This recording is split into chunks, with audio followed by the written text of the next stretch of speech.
Pantaleone. It is August 24th, 2021. I am 24 years old. Making sure that's right. Okay, in 3, 2, 1, let's move out. Run, run, run. Wings coming up. Let off. Get off the A's. And just run. Just run. Steer it. There you go, Anais. Okay. My physical condition is great, very healthy as of today. Right brake, step left. Keep moving forward. Right brake, step left. Keep moving forward. Follow my voice. There you go. There you go. Right brake, step left. Right brake, step left. Keep moving forward. Give me some right brake. Get centered. Now you're locked in. Feel that. I am reading and entering into this agreement without reservation or hesitation. Feel when you're centered under it, and that's where you're at right now. You want to lock that into your memory.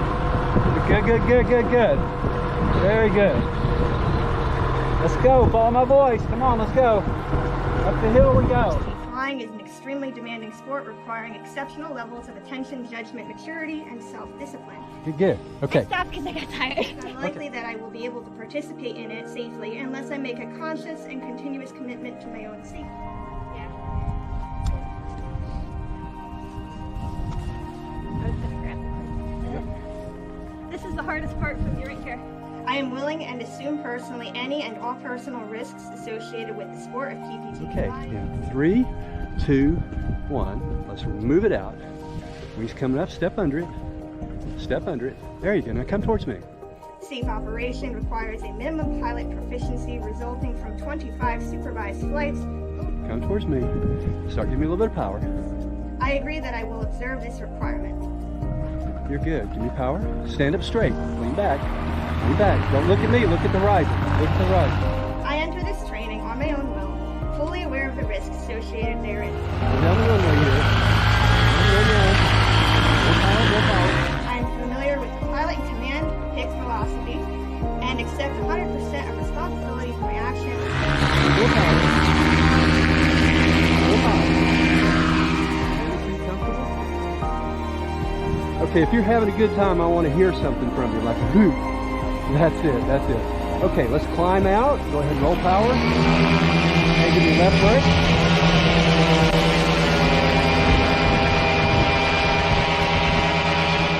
Just a touch, just a touch. Get you closer. That's power. All right, go ahead and kill it. Hands up, hands up.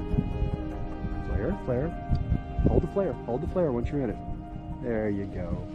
Very good. See if you can run it to the runway. You got the energy. Can you do it? Now, while you're doing that, stand up straight. Okay, give me power. Power. You want to launch again? Go ahead. It's all you. Full power. Stand up straight. Stand up straight. Give me brakes. There you go.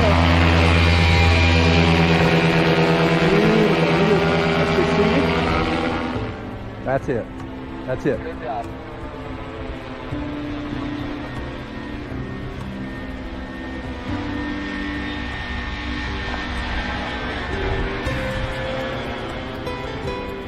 Seat, running position.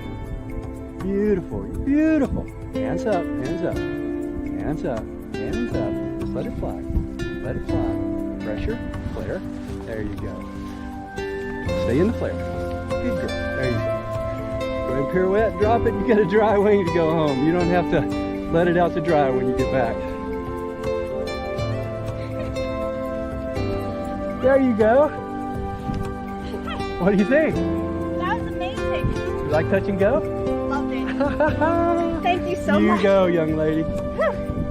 Way to go, guys. Way to go. Woo. All right, that's your session. Good job. Oh, up in the sky, so high and so free. She bends with the clouds where she loves to be. With wings of hope and the breeze is her guide. She's the queen of the air with the sun at her side. Below in the fields where honeybees roam, the keeper of the bees calls the flower bed's home. She tends to a swarm like stars tend to night, harvesting gold from fleeted flight.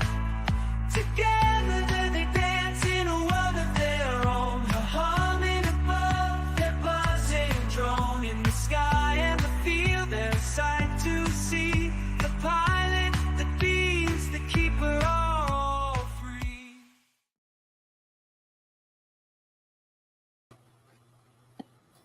Hello, happy Wednesday. I am so discombobulated right now. My computer decided to start talking where everywhere my cursor went, and I cannot figure out how to turn it off. So I had to use Eric's computer. So now you're really Yeah. miscombobulated or whatever that word was. Yeah. So anyway, thanks for joining everybody. We got a cool chick that's going to be on here tonight talking with us. And I'm interested in the honeybee talk. Yeah, that's going to be cool. Yeah. Just want to say hi to everybody in the chat. Kelby's in here, Linda, Scuba, Duckspit, Travis, Bonnie, my mom, Cody, Craig B, John Wayne, Bill H. So I met Brian Franz, Joey. So if I missed anybody, just two feet and a heartbeat, Aaron. Finnegan fly again. Oh, she's here. Oh, Wendy's here. Did you say Kelby? Yep, Kelby was first. Susan, One Wheel Grandma.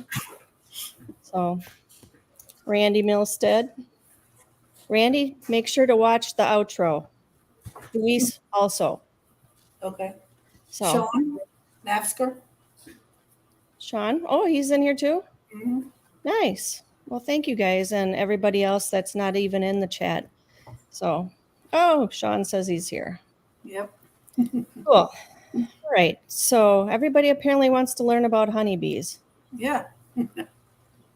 Scuba, I must have got a lot of sleep over on the pond. Oh, I'm still trying to, I think I'm pretty much recovered. I slept till 7:30 this morning. That's sleeping in for me because we had a snow day, our first snow day. So How much snow did you get? probably 2 inches. Oh, that's not too bad. But we had 40 to 50 mile an hour winds, and the drifting was starting this afternoon. So the roads were kind of crappy coming back from my wound care. So yeah, Kelby's first. Dang right. So, all right, let's introduce or bring in Anais and learn more about her. So how are you? I'm great. How are you? Oh, I'm hanging in there right now. I get it. Now, it's funny you said you're sleeping until 7. That's basically my weekend. It's like I get to sleep until 7. I'm normally up at 5 to start. Yep. Yep, that's us. So I was able to actually sleep in today. So we didn't get to do this. What kind of weather do the two of you have? Wheezy, what about you? It's a little on the chilly side, about 60s, but the wind's blowing really hard. I guess that storm pushed it on, made it a little cooler, and really got a lot of wind. And Annie, what about you? Low 40s today, lots of rain. Actually, there was like flooding going on, flood watches, and lots of wind. I was telling Wheezy a funny story about that earlier. Oh, Yeah. cool. Yeah, I saw on the news that there was some flooding in Pennsylvania. So hope you guys are all okay over there. Mm-hmm. Yeah, we're good. So I like your backdrop, your honeycomb. Yep, this is my, it's kind of like my headboard for my bed and my wall time. It's just a bunch of foam panels. And that tie-dye shirt you were wearing in one of at your fly-ins, that was pretty cool. Yeah, I think that was this one. It's the Be Happy one. Yeah, cool. Uh-huh. I like that. All right, do we want to talk about flying first, or let's talk about flying first. Yeah. So how did you get into flying and at what age of anything?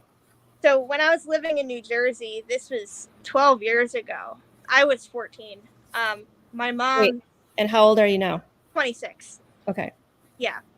My mom was driving along in the countryside in New Jersey, and she saw someone with a paramotor. What's up? Didn't say nothing. Oh, okay. I thought I heard a question, but yeah, they saw someone fly over with a paramotor, and back then we figured the motors were going to be too heavy for me. My mom knew I always wanted to fly, so I just got right into paragliding, and she convinced one of the trainers in the area. That was Terry Bono. She convinced him to let me be a student. So I was 14 when I had my first bunny hill flight with a giant, I don't even know what kind of brand wing it was, but it was oversized for me by a lot. I think he might have taken a rope to the front of my harness and helped me along to get my first little bunny hops in, and I was hooked from there. Okay, so was this the video of you going down the ski slope? That was several flights later. He actually did some towing, so I got some towing experience, like down in like Pumpkin Fields in New Jersey, and then he towed up on top of Blue Mountain Ski Resort. At the time, that was a very popular site. I think it got shut down, Blue Mountain, Pennsylvania. But yeah, the ski slope was my first big mountain flight, and all my flights with the paraglider were sled flights. I was flying an Independence Dragon 1, and this wing was a size, I think a size small, but it was still way too big for me. So they loaded up the back of my free flight harness, which was an ozone oxygen tube, with a whole bunch of water bottles. So I just flew around with all these full water bottles in the back to get a little more penetration. But I was flying this wing that was from 2001. If you look up that brand and model, that wing was old when I got it, and it was really old when I retired it. Wow. Yeah. So that video, and I can't show it because I'm on Eric's computer. But is that on YouTube? It is on YouTube. It's on my channel. My channel is just my name, Anais. Yeah, actually, then I can maybe quickly find it. I'm gonna do a share screen real quick. I know that picture of her with her instructor. She's like half of his size. Yeah. She's little. that day that was taken, I actually we were doing the kiting for 2 minutes test. It was in a breezy pumpkin field, and that was one of his assistants kiting the wing. She probably had to hold you down. Yep. Okay, so that is the one we just watched. Mm-hmm. I got to get out of here. Yeah. That's under Joe. Yeah, he's my instructor, Joe Hall from AirX PPG. The video of me flying the paraglider would have been under my name. Yeah, I thought I had it. Oh. So, and that was what I was asking, is what was your call? Because you had 4 numbers by it. Can you pull up your YouTube at all? Because if I click on it, it's a lot of. I gotta like tab out of stuff here. Fine. Okay, 7915. 7915. Okay. Yeah. There we go. Okay. So subscribe. She needs some help with her subscribers. I wasn't trying very hard at the time. It's okay. Yeah, that's all right. We'll get some more now. So this was it, I believe. So today's the day. I've got my art. I didn't even know there were ads on my channel.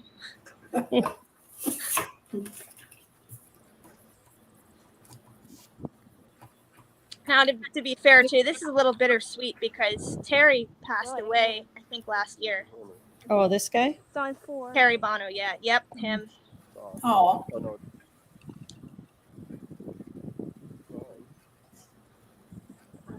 There we go. I was 16 in this video. Okay.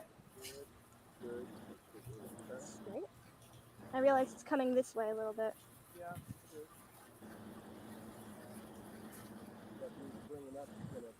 Yeah, it's a bit. Yeah, it's a bit I kind of saw this and I was like, no, you're not doing that with those cables there and the Yeah, so you're chair gonna lift. talk me through finding the thermal, right? I really want a thermal. This was our clear site too, by the way. Oh my goodness. Yeah, he cleared trees adjacent to this, and that was Rotor City. Radio died, or it's just not transmitting. Yeah.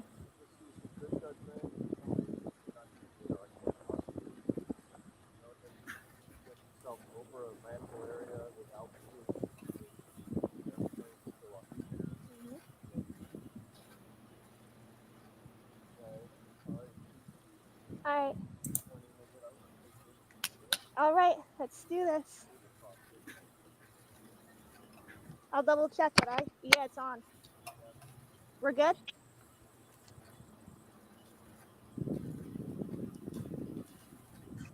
Are you nervous? On that flight, I think that was one of my first ones, so I probably was a little bit. You're getting a couple of subscribers. Woohoo! Yeah, so it's starting to feel it come on, and I'm like, maybe I should start posting more bee stuff on there. Yeah. Okay. Okay, launch this baby.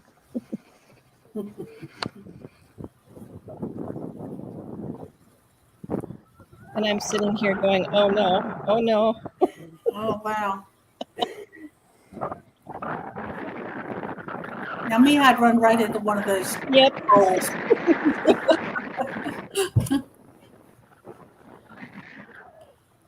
You go where you look. Wow. My first flight off this site was actually so early in the spring, the town and people being around us. So I think I was thinking you were screaming.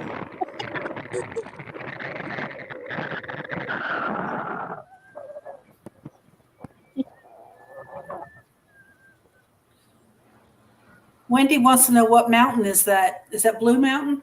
It's Blue Mountain in Palmerton. In what town? Palmerton? Palmerton? Yep.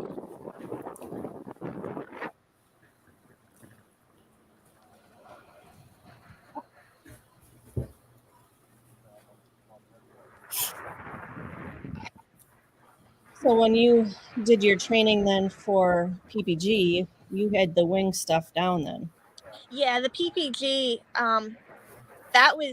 it was like a review with the kiting. I just had to get used to the modern wing because when you think about it, I was used to flying a wing from 2001, and then I had a wing from 2021 or 2022. I think it's a 2021. That was a huge. That's a big difference. Yeah.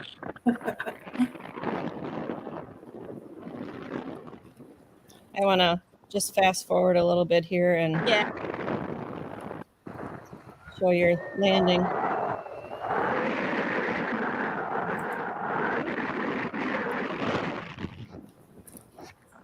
And I'm thinking, where are you going to land? No kidding. Yeah, where? Yeah.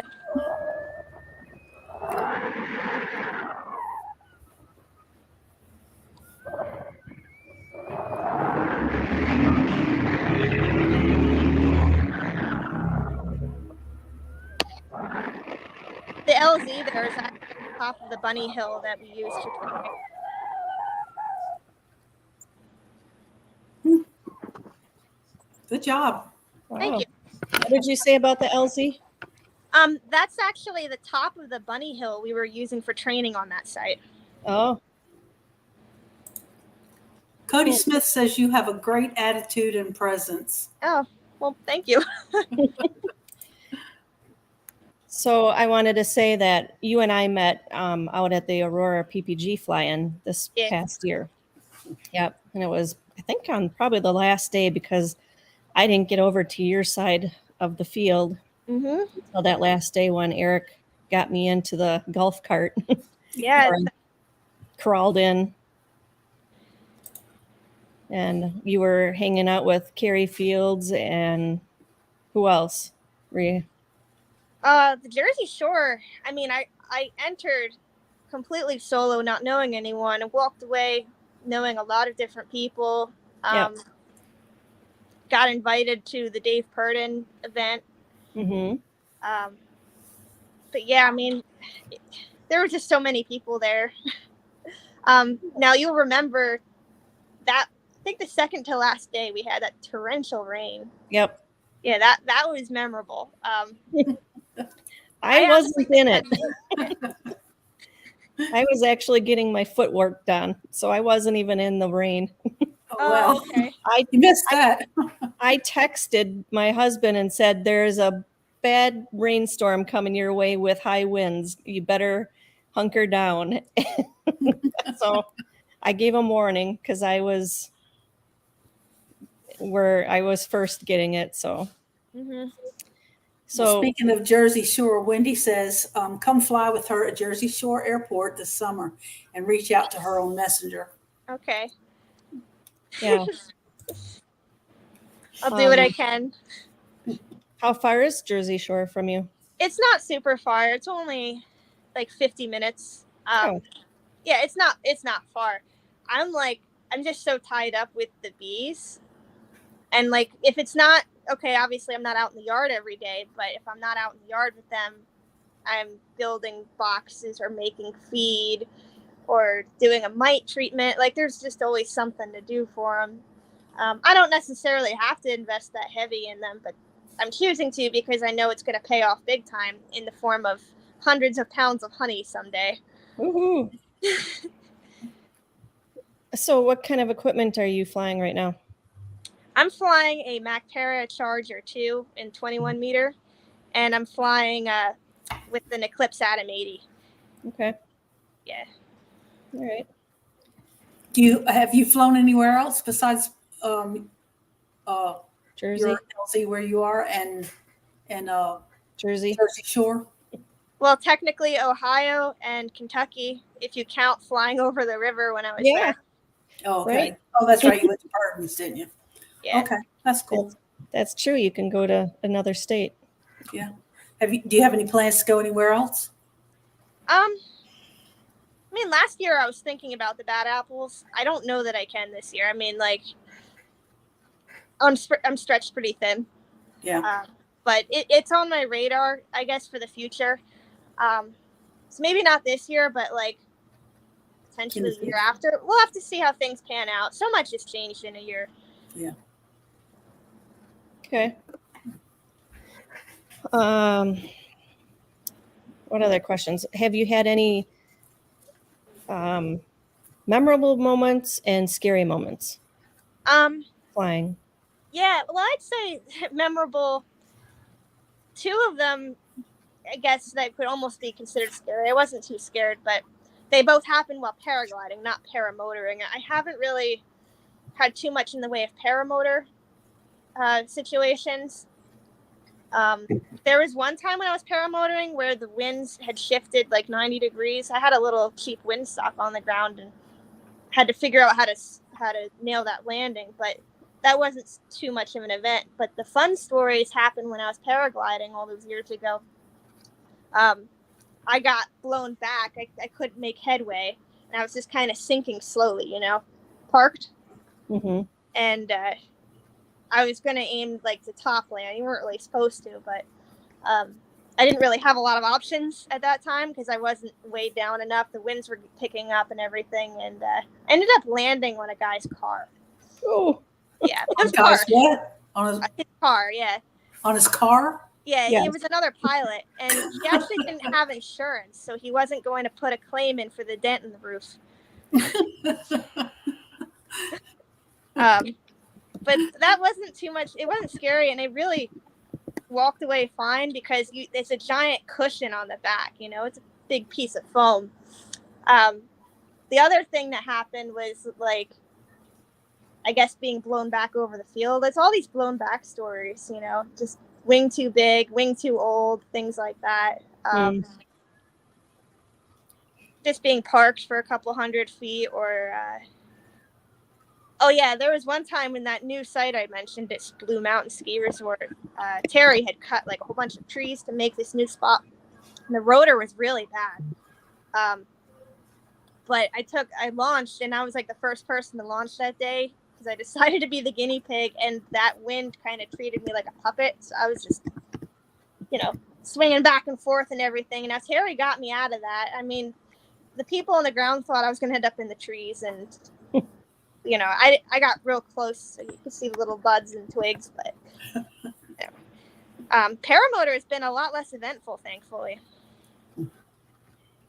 So which do you like better? Paramotor. Really?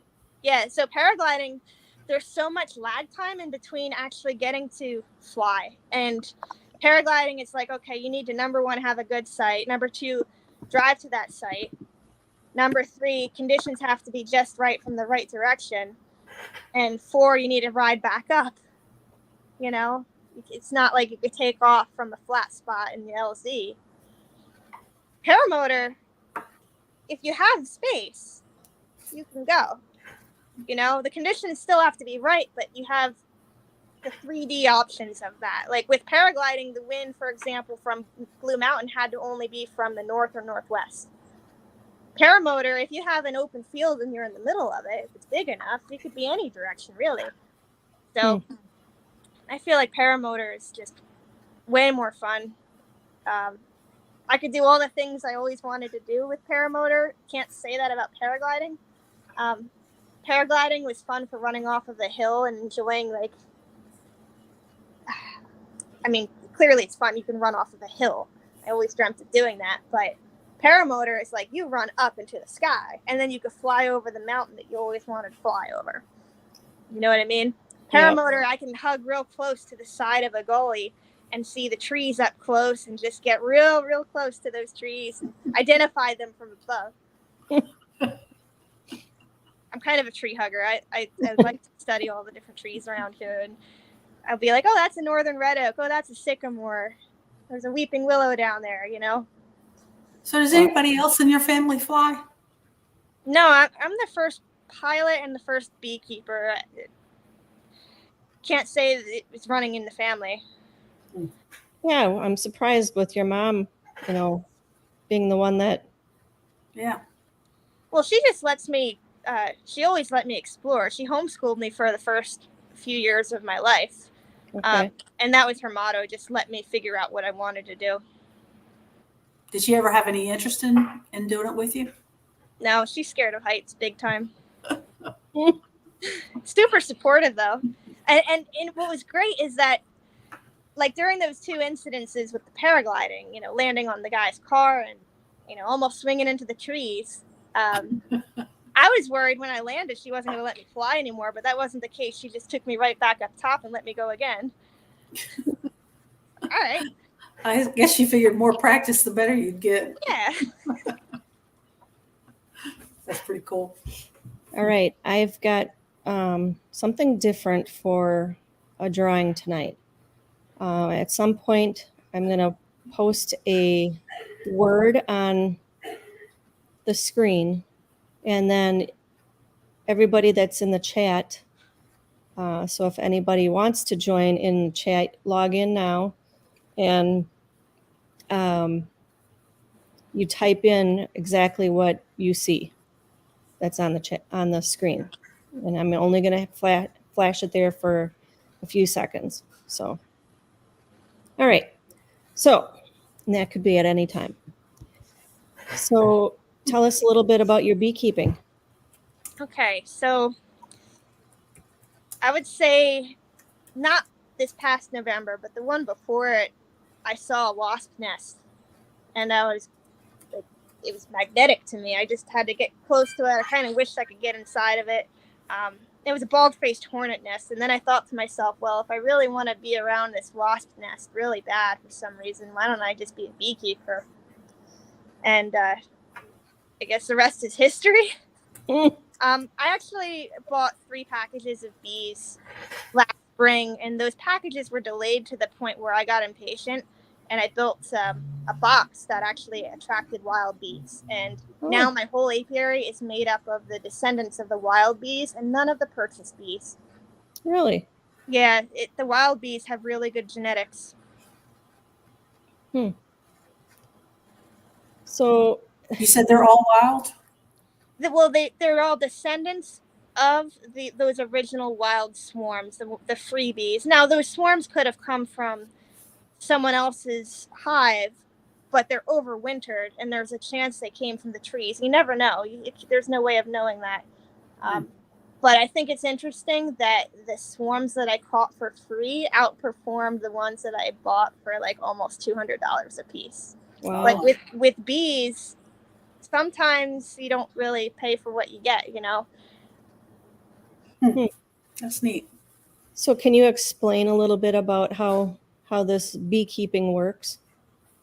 So there's usually like 3 different lines of revenue, or maybe more than that. But like in my case, I learned really quickly how to make my own queen bees.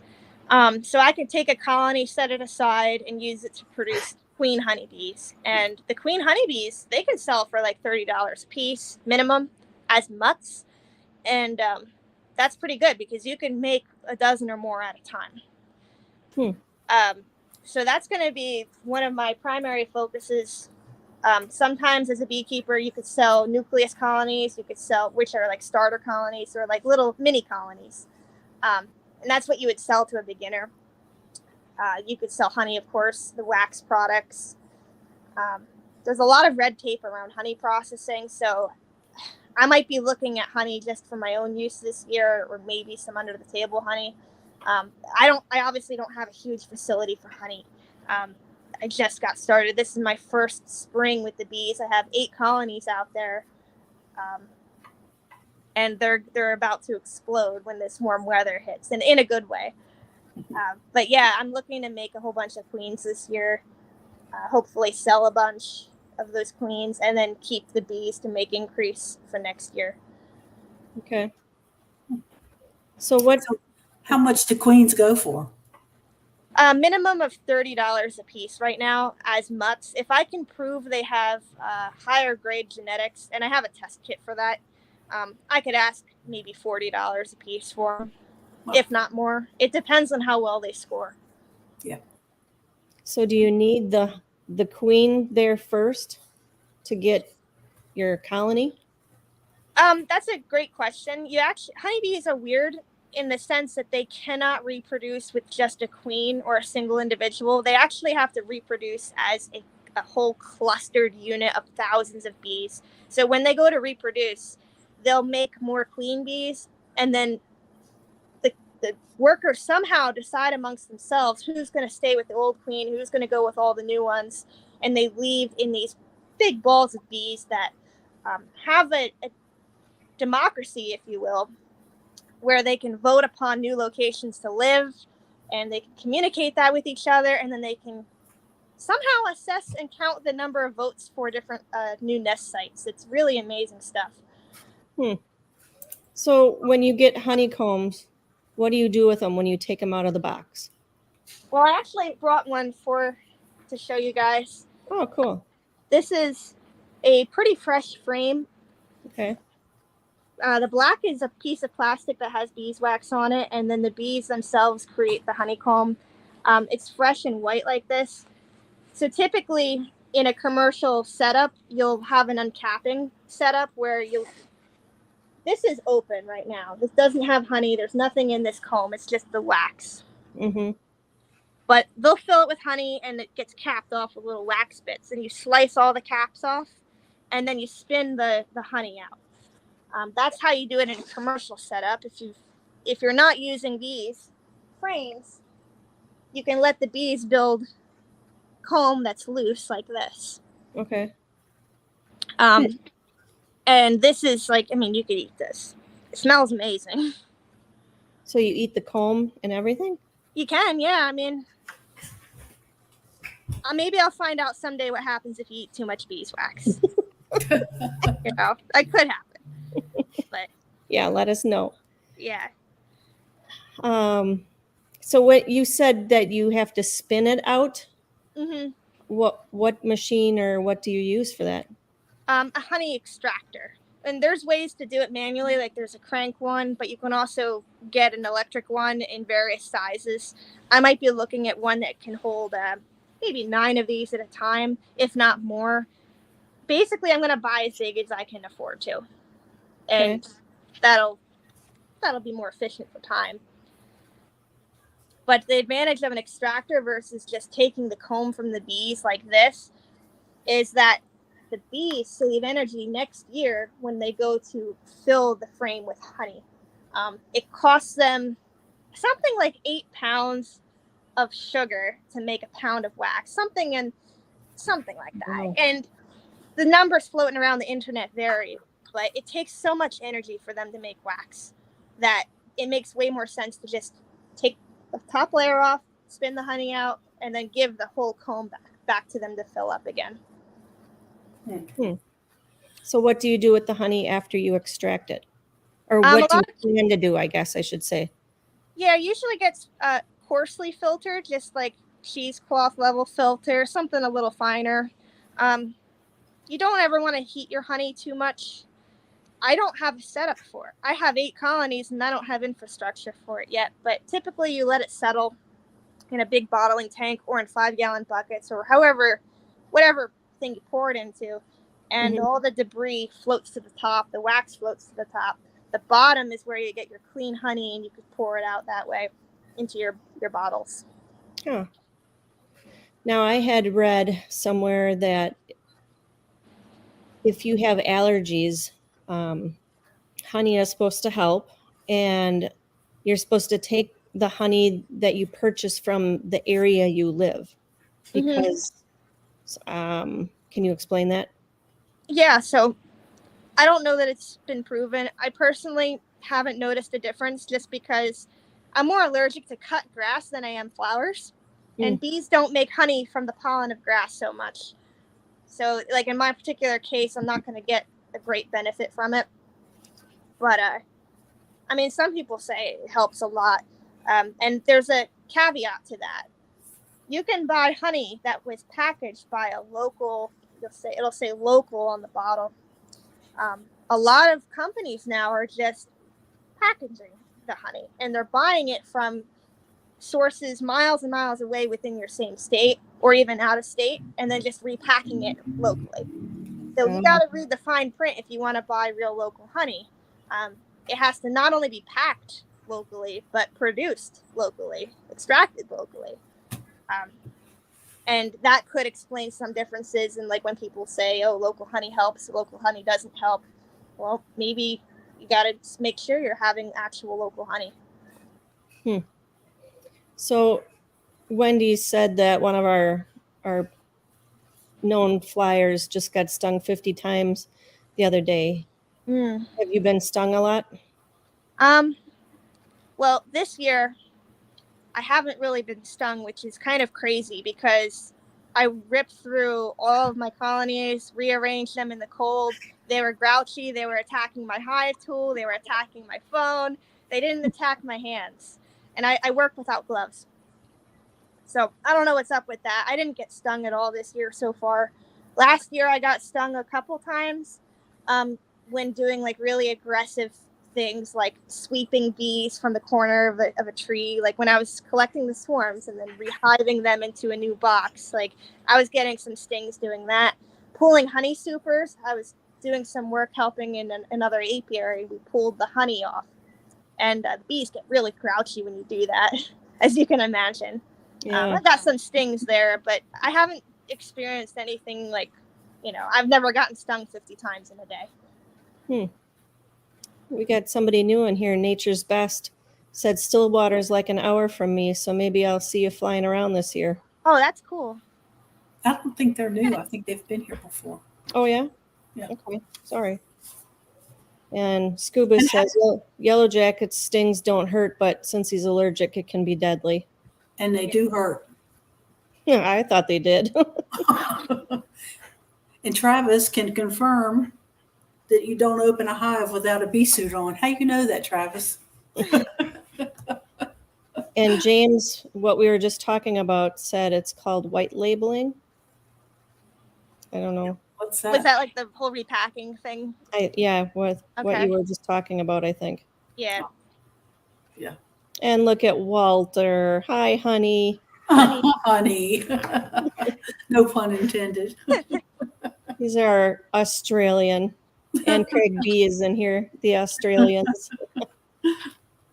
So where did Travis go here? We have Africanized bees down here. They are mean as hell. Yeah, I don't mess with those. We don't have them up here. Thank goodness. Yeah, they are mean as hell. I don't mess with any bees. Cody Smith is saying, have you had any issues with snakes on the bottom of your hives? Here in Texas, it's real for rattlesnakes to nest in the winter under the hives because they generate heat. I found a garter snake under the hive and I caught it and then released it just because it was really cute. But I haven't had any issues with rattlesnakes. I also moved away from pallets. Pallets they were just such a pain because the bees would attempt to swarm with a queen and then they would land under the pallet and then the queen would hide in between the wood pieces of the pallet and then I couldn't sweep her out. It was just a huge pain. So I moved to stones and it's harder for a big snake to get under those stones I'm using. Might be prohibitive to larger rattlesnakes. I haven't had any issues with small ones. Yeah, but in the intro there was a picture of you with a snake around your neck. Yeah. What's up with that? Oh, that's my pet boa. He's a jungle morph boa constrictor. He's a little over 6 feet now, probably like 6.5 feet. Wow. But he's a pet. Yeah, he's sweet. Yeah. Has he ever bitten? Huh? Has he ever bitten? No, he's such a good snake. Like, not all snakes are that good, but he's just a total sweetheart. The worst he's done is look at me funny. Like you look like food? Yeah, for like a split second, and then he realizes I'm not the rat or the chicken that I'm feeding. You're a little too big for that, huh? Yeah, A little too big to swallow. He's just like a puppy dog tamed snake. So have you ever heard of people leaving their snakes out in their house or apartment? I don't know if this was on the internet or if this was something when I worked for the police department because we had pet iguanas running around the house and trying to attack the canines as they were coming in and stuff. And we had to take custody of the iguanas because the parents were going to be gone for a while. And if it was a story that a lady had a snake and she says, yeah, my snake sleeps next to me all the time. Have you ever heard that story? And she goes, yeah, he's so tame and he sleeps with me. Well, they say that what they're doing is they're measuring their length to your length to see if you'll fit in them.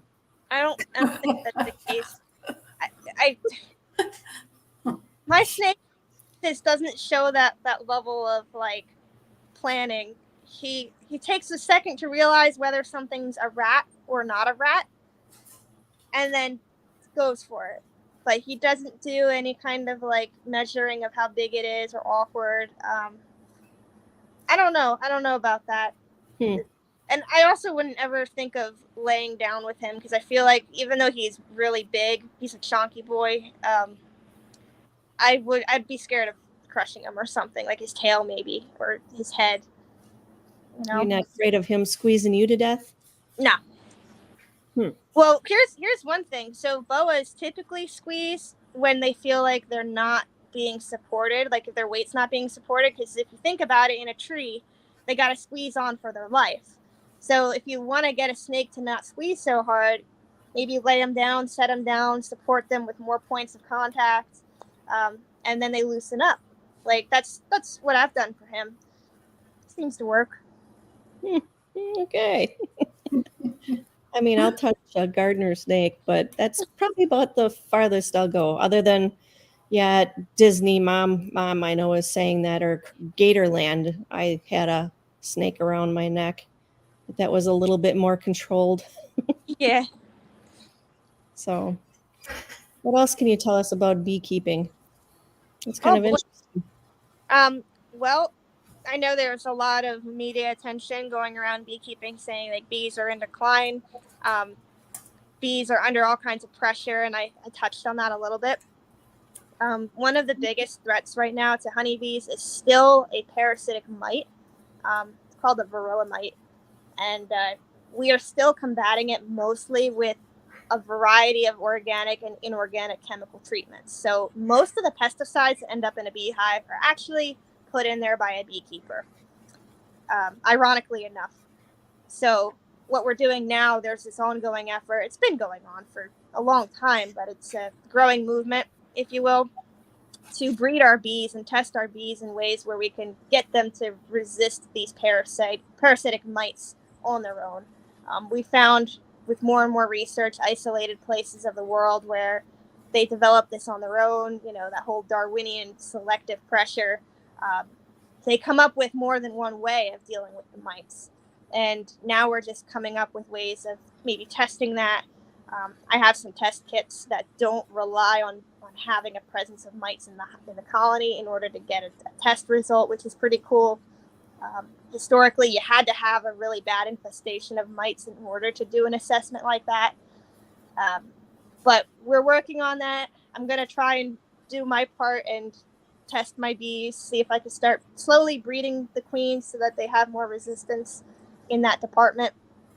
And that whole idea of like the colonies declining, I don't think the number of colonies is going down as much as it is the turnover is so extremely high compared to the past. So in the past, like supposedly the queens could live 4 years.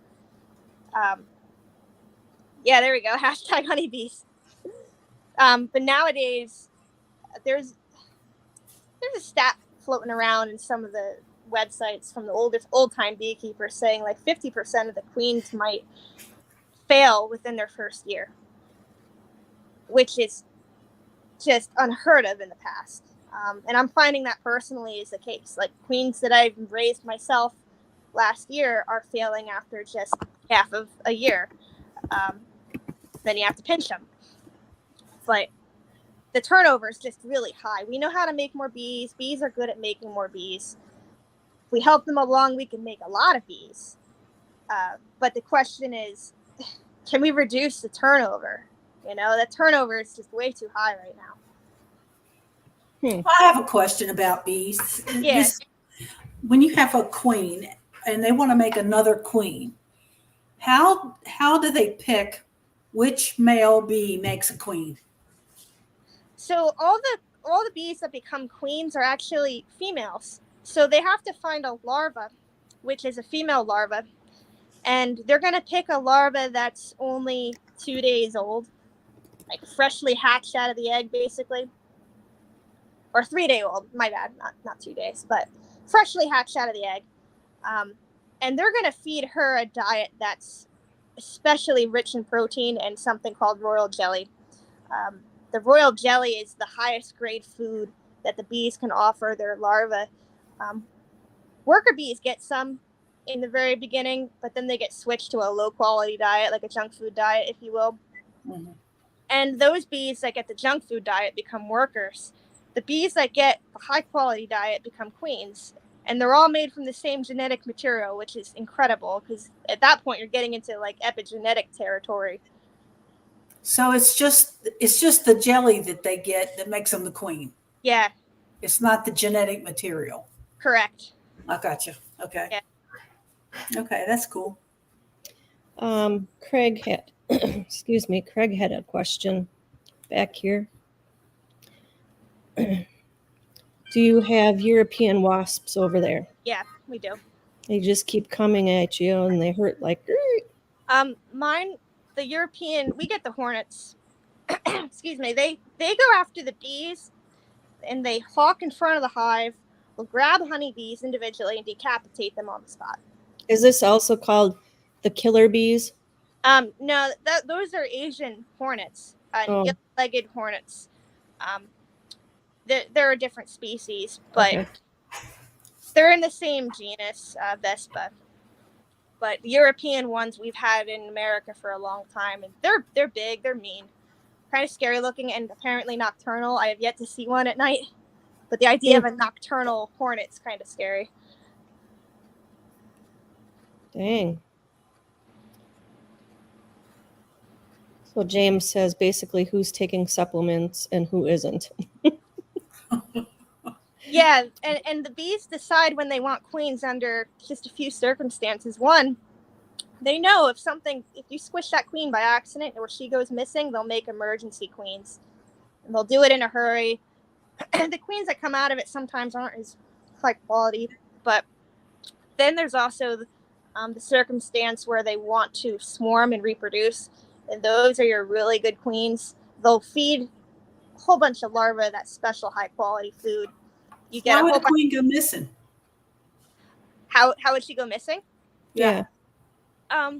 She could either fail on her own or the beekeeper could accidentally squish her. Oh, okay, gotcha. Yeah, but the bees can sense they're queenless. Now, do you mark your queen like with a dot or anything? Yeah, I do. I used red last year. I noticed that the bees have already chewed off last year's mark. Mm-hmm. Yeah. And I know they didn't make a new queen because this was an overwintered queen. They didn't have a chance to make a new one. Like, they're just licking that dot right off. So Wendy's asking, is the queen always bigger due to the royal jelly diet? Yeah, she's the virgin queens are smaller than you'd expect, but bigger than a worker. When they become laying queens, mated queens, they are pretty big. Ideally, they're big. Now, if a larva is in between ages of becoming a queen and a worker and the bees kind of get mixed up, you can actually have something called an intercaste queen, where it's neither a queen nor a worker. You never want to see those. I haven't seen any yet, thank goodness. So yeah, James, so James, and this is for everyone too. I actually have a Facebook for my bees now, just because it needs its own thing, like separate from me. It's called Bun Bun Bees on Facebook. BUN, all one word. BUN? Mm-hmm. I'll have to look that one up because this is really interesting. Yeah, I just hit 100 followers today, actually. BUN. Mm-hmm. Okay. Travis, Probably going to be way more than 100 after tonight. Yep. Travis wants to know if the queen only mates once in her life. Typically, yes. She can go on a second flight, but that's rare. It's not supposed to happen. And if she does go on a second flight, it's going to be within a day or two of her first one. But ideally, she only goes out once. Wow. Aaron wants to know, the worker gets killed in the winter to conserve food, right? That's a good question. So the drones, the male bees, which do no work for the hive, get kicked out. They get mostly kicked out. The workers, the female workers who do perform various duties in the hive, the workers, they just change over. So there's actually two different forms of worker bee. You have a summer bee and a winter bee. The physiology of both is considerably different. So summer bee and winter bee look the same on the outside, but the winter bee on the inside has very, very dense reserves of what they're called fat bodies. They're not actually fat, but vitellogenin and protein and all kinds of things that keep them basically young. So these winter bees can live for 6 months, 7 months. A summer bee can only live for like 3 weeks. It's a really short lifespan for the summer bee. The summer bees work themselves to death. Wow. Okay. So what's the purpose of a drone? Oh, Yeah. the drone bees. Drone bees are cool because they're the colony's way of spreading their genetics and really nothing else, because drones can't forage, they don't build wax, they don't do anything other than spread the genetics of that colony. Drones have all the genetics of the mother, and they're haploid. It's kind of weird the way they reproduce, but the drones just go out, to designated areas several miles away from the colonies. And sting people. And sting people. Drones can't sting. You can grab them right out of the air. They don't have a stinger. Really? Yeah, so the stinger is actually a modified ovipositor, which is a female egg-laying part on an insect. And males, since they don't have an egg-laying part, they don't have a stinger. Pimp bees, yeah. So we have data now that shows us that the queen bees who mate with more males lead the healthiest colonies. So what you really want to breed for are queens that can mate with lots and lots of males. So is that all they do, the drones? Yeah, all they do is mate. They mate and then they die instantly in the act. Wow. Yeah. Every drone you see is a virgin. Oh, it's a virgin? Yeah, every living drone you see is a virgin. Well, how am I going to know that a bee doesn't have a stinger as it's flying by me? So a drone will look like a bumblebee. It has, their eyes are so huge, they kind of merge together at the top of their head. It looks a little creepy because it's reminiscent of flies. You know how flies have their eyes like tight like that. I'm still confused about what a drone does. Oh, all the drone does is fly out and mate with virgins of other hives, from other hives. But you said it was a virgin. Oh, so I meant the drone goes out and he's a virgin, and he goes and finds virgin queen bees. Oh, okay. Yeah, and that's his only purpose in life. He doesn't do anything else. Okay. Yeah. Any honeybees that identify as a wasp? That's an interesting question. What's cool is that there's really thousands of species of bee and only like a couple species of honeybees, something like 6 or 7. I don't remember. Wow. But the wasps are like cousins of honeybees, distant cousins of them that are carnivorous. And you could think of the honeybee as the vegetarian of the family. Interesting. Oh, one question is, if you kill a bee, do they have the sensors that call their tribe and to come attack us? You're not going to find, like, if you squish a bee, you're not going to get like a whole flock of the colony coming out to get you. But I have noticed that the more bees you squish, the more likely you are to get stung in subsequent interactions with them. But it's not like you're going to squish one and have a whole hive come get you. Okay. Unless it's a killer bee. Yeah, I'm not going to say anything about Africanized bees. I haven't worked with them. Right. I am not asking that 2 feet. Where is it? Oh, one above this one. The queen is made for jelly. Where does the jelly come from? That's a great question. So there are young worker bees. Let me back up. Worker bees, as they age, perform different tasks in the colony. Their whole life is basically like going through like puberty. Like their whole life, they're changing physiologically. They've got glands developing, glands shrinking, behaviors changing. So they have all their jobs determined by their age, roughly. And there's some plasticity there where you can have old bees do the jobs of younger bees and vice versa. But the bees suited best for the job are going to be in particular age ranges. And the young bees have really big glands in their heads that produce basically like milk. It's the equivalent of like how mammals produce milk for their offspring. Bees produce the jelly from glands in their heads. And they do that by eating pollen. So the pollen is where they get their proteins and their fats and their micronutrients. They mix it with some nectar, and then they get sugars, all the carbohydrates. And then the young bee's body is able to produce that milky jelly for the queens and the larvae. Wow. Travis, what are you asking about retired bees? Yeah, they have a kind of a sad life in that young bees don't really go outside the hive too much. They gradually begin to do tasks that involve the outside of the hive. It's the older bees that get tasked with all the dangerous foraging. So in the world of bees, the expendable members of the society are the oldest ones. The oldest ones do the most dangerous jobs of collecting water, for example. Just so you know, Sorry. jeez. Justin says elder abuse. Yeah. You have to type in that code exactly as it flashed on the screen. Wendy said, Guys, go back good to your phone. information. Yeah, I think everybody's really enjoying this tonight. I think we should do this every week where we talk about everybody's careers. Yeah, Travis said it right. There it is, right there. Let me put it on there. The movie movie is kind of accurate. It's true.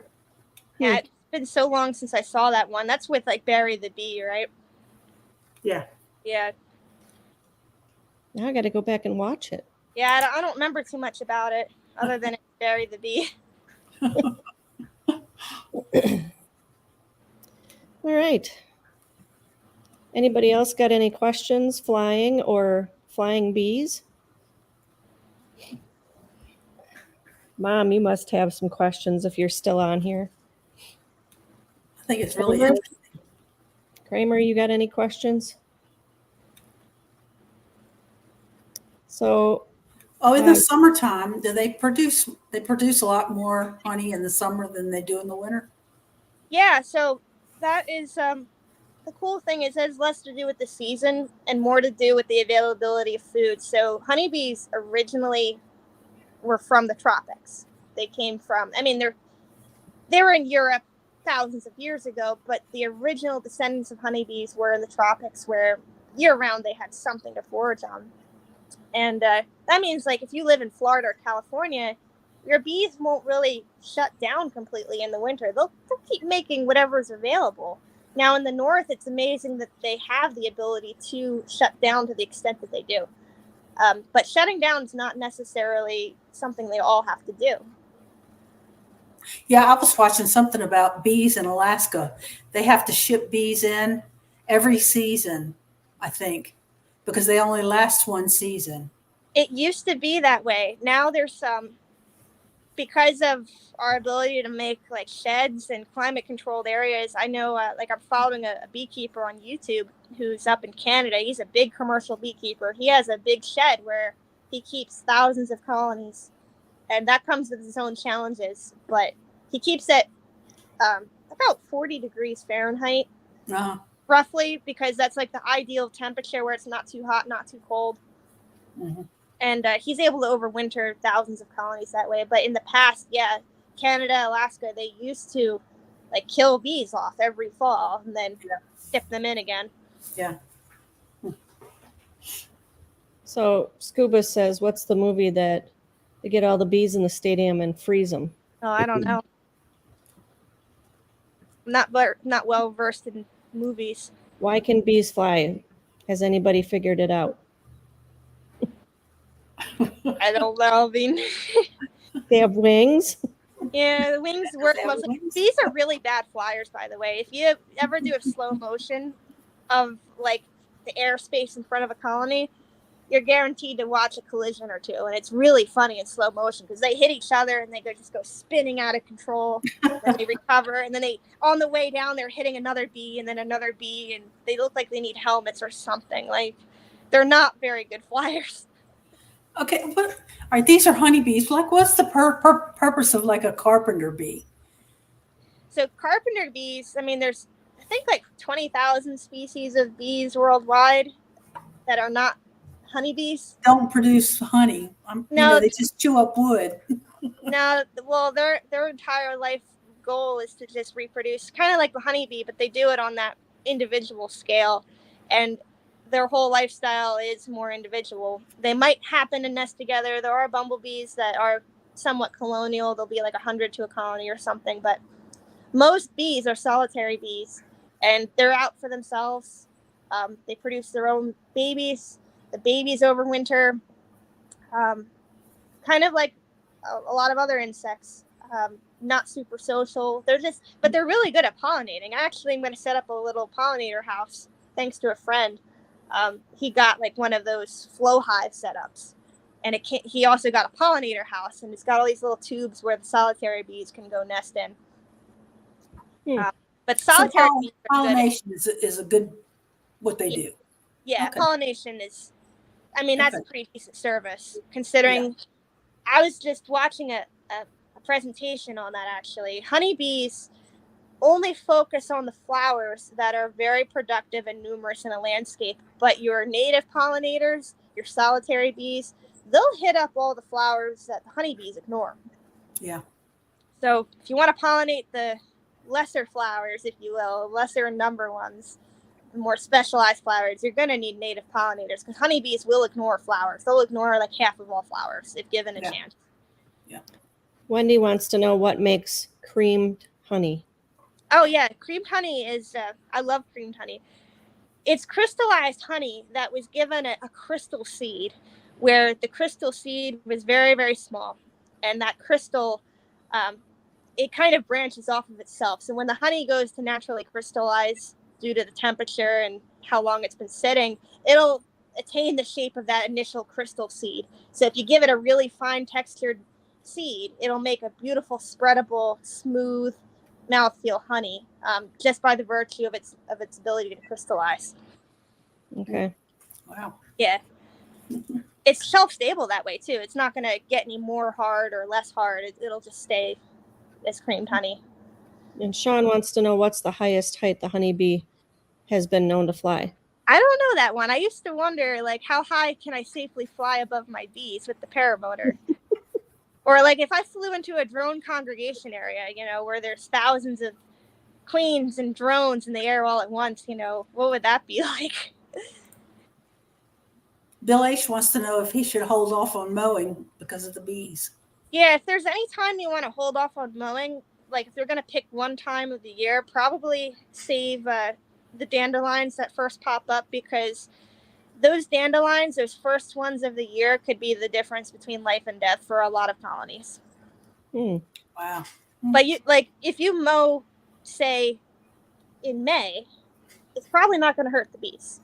Because by May, they're going for the trees. They're going for tulip tree. They're going for black locust, basswood in July, clover in July. But there's nothing but dandelions is really out for them. I mean, they get some maple early in the season, but dandelions are worth saving in April. Oh. So don't mow.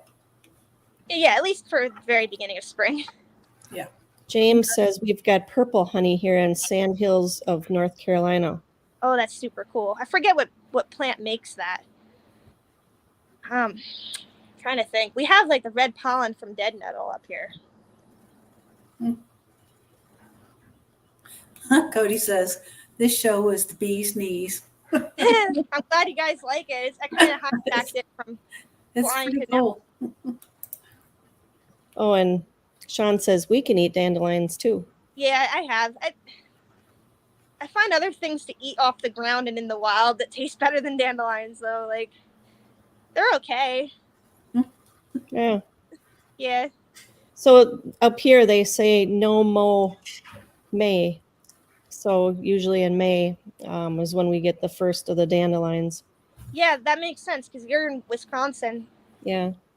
Dandelions hit right around, I want to say the 20th of April for last year. We got a lot of dandelions. I hear. Yeah. Oh, did you put that one? Yeah. So that whole idea, small bowls of rocks, sugar water, that's it's called open feeding, and it's fine for like the beginning of spring or in a dearth. But if you have sugar water out, let's say when you have the honey supers on, you don't really want to be feeding bees when you have the honey boxes on, or else you get the sugar water contaminated honey. Does that make sense? But it could save bees early in the season or in a dry spell. Oh. Okay. Bees don't distinguish between sugar water and honey. They mix it all together. Actually, last year I put green dye in their feed, and they made green honeycomb out of it. Pretty wild. How about that? So Wendy says, good to know. Yep. Somebody new in here, Matt Crad, welcome. Thanks for joining us. So, very cool. Well, when do you start working with the bees this year? Oh, I've been working them all winter, I guess, and sporadically. So in the winter, I'm opening the lid very briefly, even if it's cold, and I'm seeing, okay, are the bees at the top? Are they heavy? If they're heavy, they have honey. If they're not heavy, then it's just bees and no food. So I put dry sugar on the top, and I see how much of that dry sugar they've chewed through. The bees have no honey, sugar put on. And then, I'll do that. I don't care if it's 30 degrees, 20 degrees. I'll lift that lid and check. It's worth saving the bees to make sure they have food. And then, of course, in the middle of winter, I'm blasting them with oxalic acid with a vaporizer. And that kills the mites without hurting the bees. Okay. So the work really continued through the winter. It's just not as intense. Now in the spring, the intense work this year already started. I put them in new boxes, upgraded the boxes. I took out the frames that they ignored and then put them back on. Like, there's all kinds of cycling of boxes and frames and uniting bees that were queenless with ones that are queen right. All that's going on already. So during the winter, they don't like hibernate and slow down their bodies? They do. They'll cluster anytime during the year when it's below like 50 degrees. They'll start huddling together. But my bees decide to fly when it's like, if it's sunny, they'll fly when it's 37 degrees. Oh. I couldn't believe it when I saw it, but like lots of them flying below 40. And it's partly due to their genetics. And of course, it has to be a nice day. But that's part of the problem. Like, if we have really warm winters and nothing blooming during the warm winters, they're just burning calories, flying, looking for things that don't exist yet in the landscape. You know, those non-existent flower food sources, and then they just come back empty-handed and they've burned all that energy. So kind of a good thing, kind of a bad thing to have a warm winter. Just got to be on top of the food. Yeah. Travis wants to know what you put in your bee smoker, pellets or pine straw. I start with just ripped up dried grass and or like pieces of the paper that gets like put in the shipping containers. Like, I get boxes full of bee equipment and they get like stuffed with brown paper. I'll burn that up, burn newspaper to get it started, and then I'll top it off with like sticks, sunflower stalks.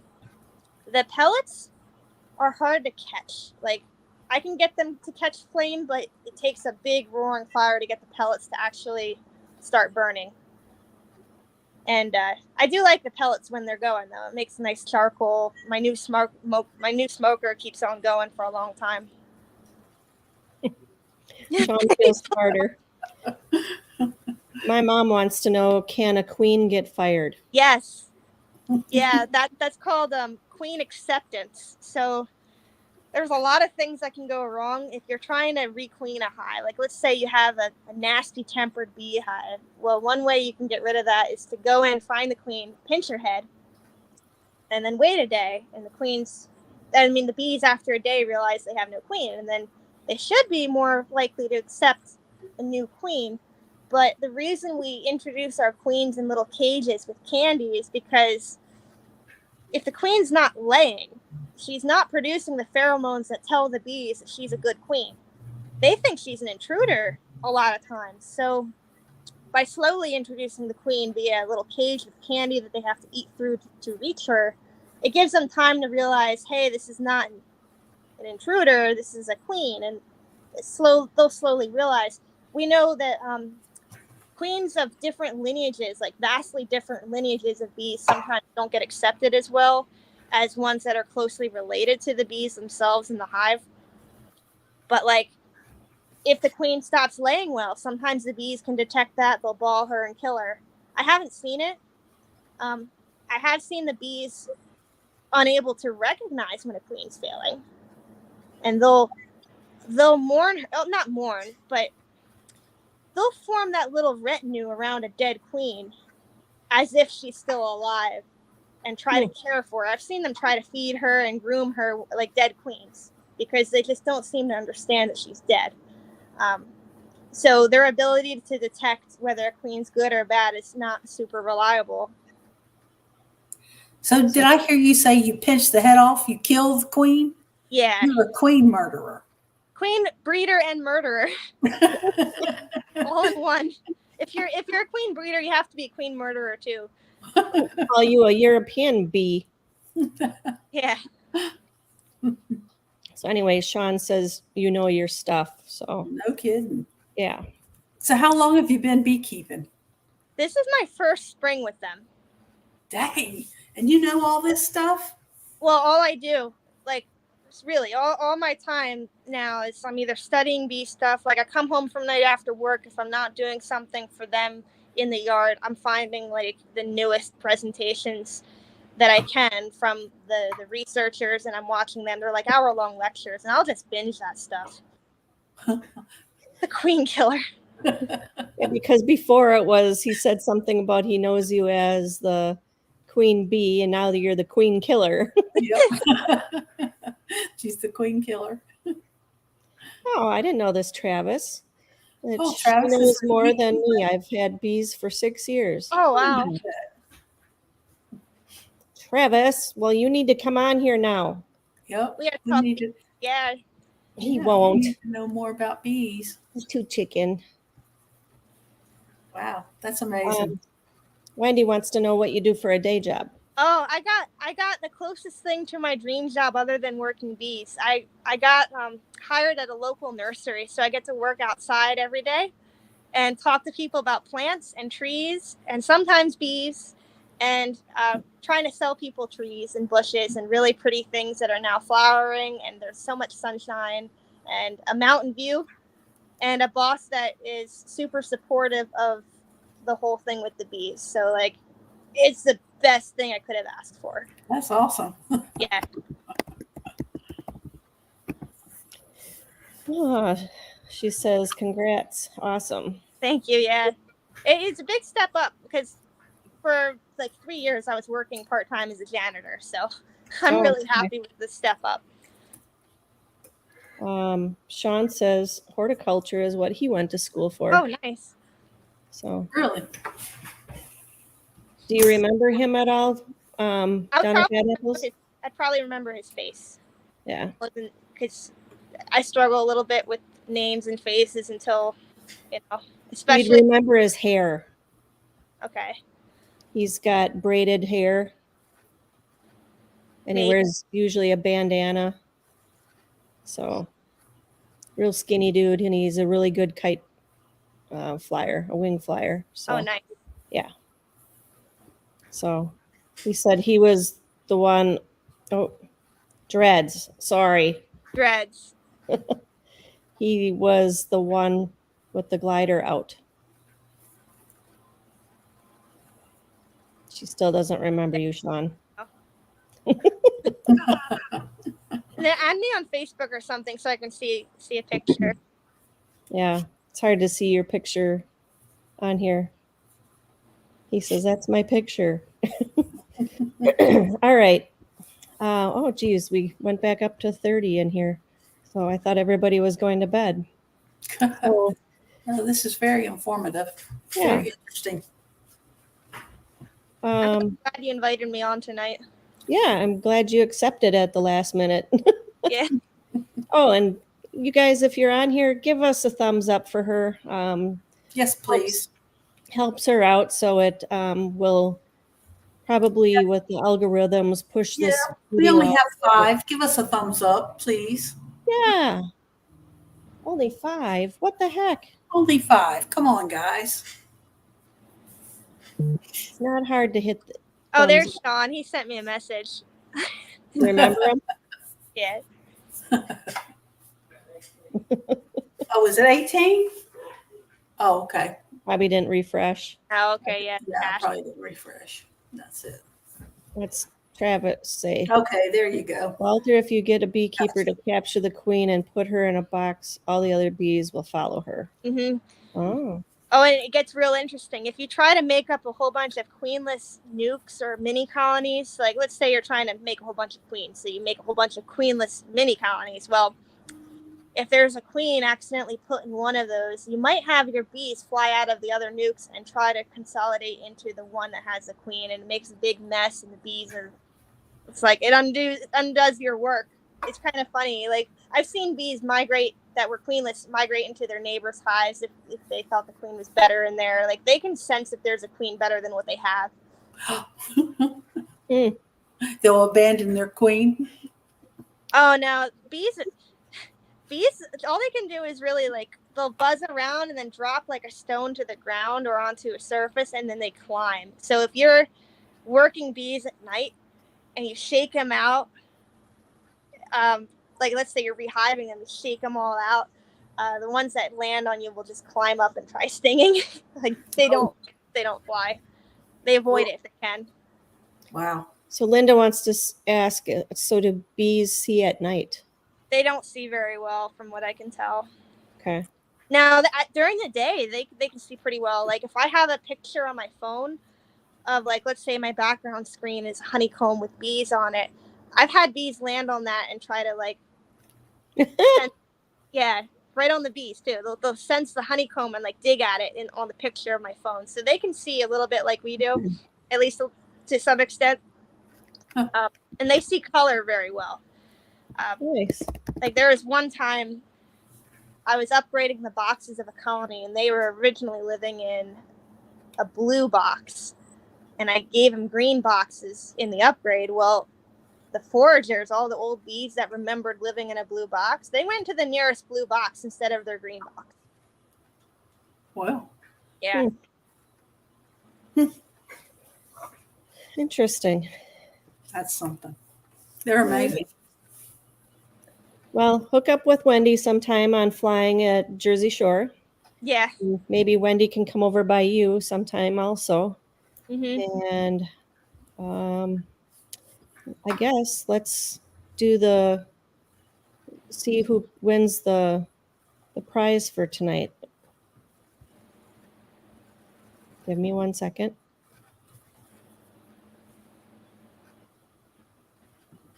All right, you guys can see honeybees? Yep. Okay. Only 5 people had it right. Only 5? We only have 5 entries. So here we go.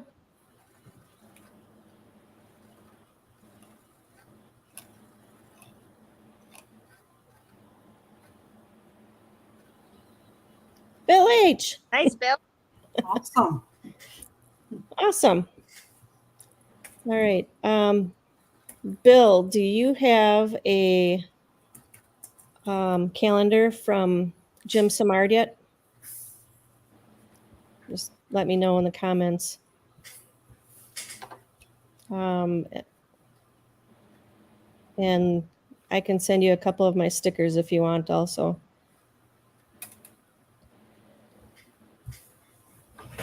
Waiting to see here. No, okay. Well, Jim sent me extra calendar to give away, so you're the lucky one. So I just got mine the other day, and you'll get the other one. I'll try to get it out this week. So Wendy screwed up and didn't put the space in. So, all right. Well, probably it's an hour later for you, so I'm sure you want to get to bed pretty soon. So thank you again for coming on. You're welcome anytime to come on as a guest or a co-host or whatever. So if you're not doing anything at 7:45 at night, your time, just hop on with us, okay? Yeah, it's been a great show. Yeah. And I love all the little bee puns in here. Like, I love being here, and You're right. I love all these little things. Oh, it's never ending. Oh no, I know, I love it. Yeah. Yeah, everybody's saying it's a great show. Yeah, we've all learned something tonight. It's all been great. Cool. So, yeah, thank you all, and be safe, fly safe. Be safe. Be safe. So, Yep. Thank you all. And if you want to be a guest, please let us know because we don't have any guests coming up. Actually, I think I've got a couple guys from, I'm not sure, Pennsylvania also, that he was going to check with his buddies. So, but I'm waiting to hear back. So It if you was, want to join us, this was Oh my unbelievable. God. Yeah, this was fun. I love talking bees. I think everyone around me gets so used to it, and it's like too much after a little while, and then I get to find new ears, fresh ears, to hear all the bee stuff and the bee puns. I just can't believe how much you know in Oh. just such a short time. Well, that's the beauty of the internet now. If you know where to look, you can get some really good information. Yeah, I know, but darn, it's only been a year. Yeah. Wow. well, they're just not stopping. Yeah, they're not. They're just keep on It's coming. very neat. They beautiful. All right. Before you guys all go, give us a thumbs up if you haven't done so already for her. And we'll see you all next week. Fly safe, Thanks, everybody. guys. Thank you. Good Bye. night. Thank you all.